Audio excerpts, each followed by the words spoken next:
시청자 여러분 안녕하십니까? 정유진 변호사입니다.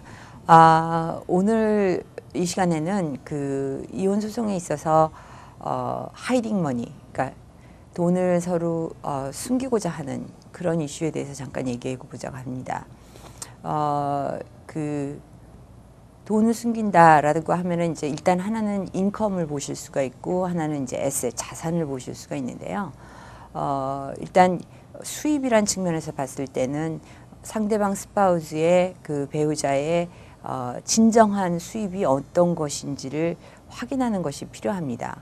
뭐 일반적으로 이제 여성분들이 집에서 살림을 하고 뭐 내지는 그냥 부업을 하신다든지 그렇게 한다 하더라도 이제 남편의 수입이 많은 경우가 대부분인데 거의 모든 이혼 소송에서 보면 이혼이 닥치면 남편들이 돈이 하나도 없다. 뭐 비즈니스가 다 너무 안 돼서 거의 없다. 또 내지는 수입이 거의 없다. 뭐 이런 식으로 하고 나오는 경우가 뭐 티피컬한 시나리오라고 보시면 됩니다. 근데 또 이렇게 최근 연구 결과에 보면 또 이혼 소송 후에 갑자기 남편의 인컴은 올라가고 또 그것 때문에 이제 감당을 못하고 빨리빨리 종료를 시켜버렸던 와이프의 그런 어떤 재정과 상황은 더 나쁜 상황이 돼버리는 그런 경우들도 비일비재하다고 합니다. 그 인컴을 줄이려고 하는 이유는 결국 자녀가 있는 경우 자녀 부양비라든지 또 이제 곧 남이 될 같이 살았던 배우자에게 그 스파우스 서포트 부양비를 주는 것을 줄이기 위한 그런 목적인데요. 그 더 정당한 그런 어떤 부양비를 받기 위해서는 결국 그 부양 의무가 있는 배우자가 더 많은 인컴을 있다는 것을 이혼 소송 과정에서 최대한 프루브하는 것이 중요합니다. 일반적으로 그 수입 같은 것을 줄이는 경우에는 그 자기가 받아야 될 정당한 어떤 수입 같은 것을 뭐 이혼 후에 받는 걸로 뭐 예를 들어서 이제 어레인지를 한다든지 뭐 이런 것이 있는데요. 샐러리 같은 경우 딱딱 정해진 금액이 나오는 그런 급여의 경우는 별 문제가 아니지만 뭐 이런 말씀해서 죄송하지만 뭐 리얼 에스테이트라든지 세일즈 퍼슨이라든지 커미션을 받는 경우라면 클로징이 되고 난 후에라도 좀 받는 금액 같은 것을 이혼 후까지 좀 홀드를 해달라든지 이런 식으로 어레인지를 해서 그 인컴을 최대한 이혼 당시에 줄이려고 하는 그런 노력들도 흔히들 봅니다.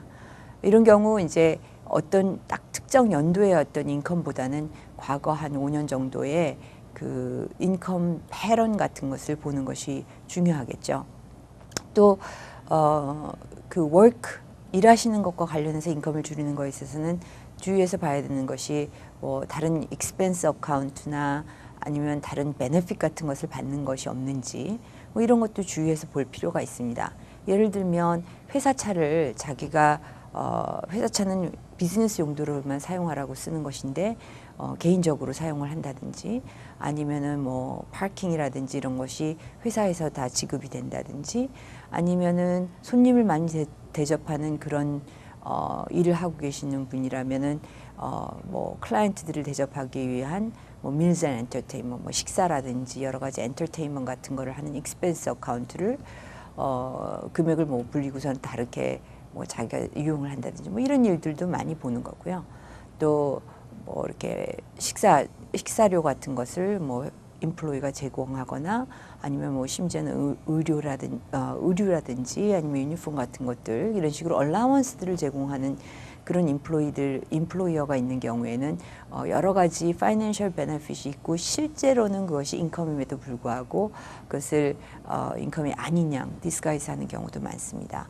또 빠질 수 없는 것이 보너스 같은 것입니다. 보너스는 일정액이 정해진 것이 아니고 그때 상황이 다른데 뭐 보너스 받는 것을 좀 늦게 받는 걸로 연기를 한다든지 또 굉장히 럭셔리어스한 비즈니스 트립을 자주 한다든지 또 휴가 페이라든지 또 식데이 같은 거 페이를 하는 것들 그런데 이제 그걸 쓰지 않아서 그것이 이제 돈으로 환산되는 그런 직업도 있습니다. 예를 들어서 한 케이스 같은 경우에는 경찰이 자기가 그 sickday를 쓰지 않은 것이 리타이어먼트 이후에 10만 불의 밸류가 있을 정도로 뭐 그런 케이스도 있는 경우를 보았습니다.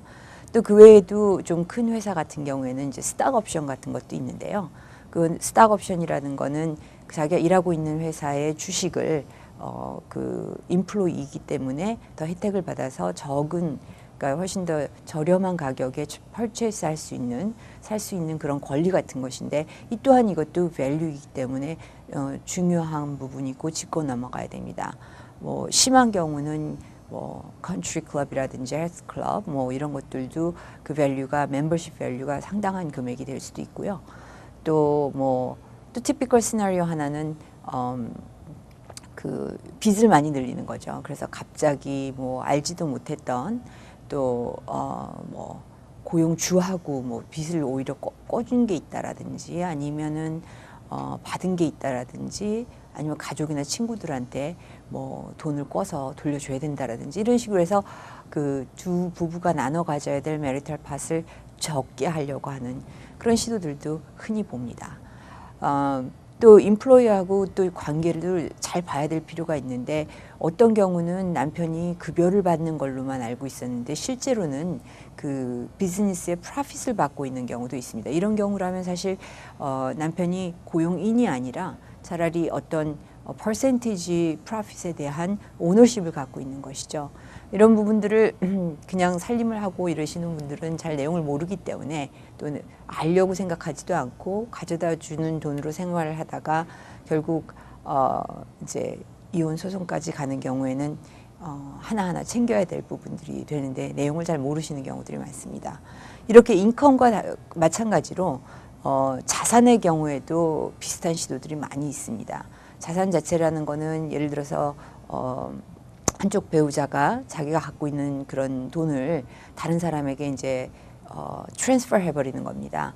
그래서 텍스 리턴 같은 것도 한번 자세히 볼 필요가 있고요. 여러 가지 체킹 어카운트라든지 그 또 체킹 어카운트에 관련된 캔슬 책 같은 것을 보면 자기가 퍼체스 하지도 않았던 것들인데 의외로 어떤 비용들이 나간 거라든지 다른 곳으로 돈이 움직인 거라든지 뭐 이런 것을 추적할 수가 있습니다. 세이빙스 어카운트도 마찬가지죠. 저축예금 같은 것도 한 번 더 볼 필요가 있고요. 또 다른 배우자의 어떤 론이나 몰기지 애플리케이션, 비즈니스와 관련해서 그런 것들이 있다면 일반적으로 은행들이 그 어플라이 하는 사람의 모든 그 크레딧이라든지 뭐 여러 가지 어카운트 인포메이션을 필요로 하기 때문에 그 론이나 몰기지 애플리케이션을 한번 조사해 보는 것도 바람직합니다. 또 아까 말씀드린 것처럼 뭐 자기 패밀리라든지 친구에게 돈을 꿔줬다라든지 뭐 이런 것이 있다면은 그런 페이퍼워크를 요구를 하셔야 될 겁니다.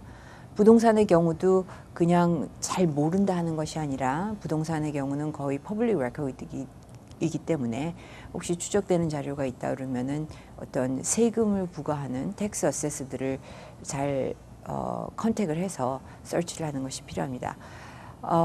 서로 정직하게 다 디스클로즈를 하고 페어하게 모든 것을 나누면 좋지만 참 서로 헤어지는 입장이 되게 되면은 그동안 너무 모르고 살았다라고 한쪽은 참 내용을 잘 몰라요. 그리고 파이낸셜리 진짜 어두운 그런 암흑 속에 있었다라는 생각을 하시는 경우가 많이 있는데요.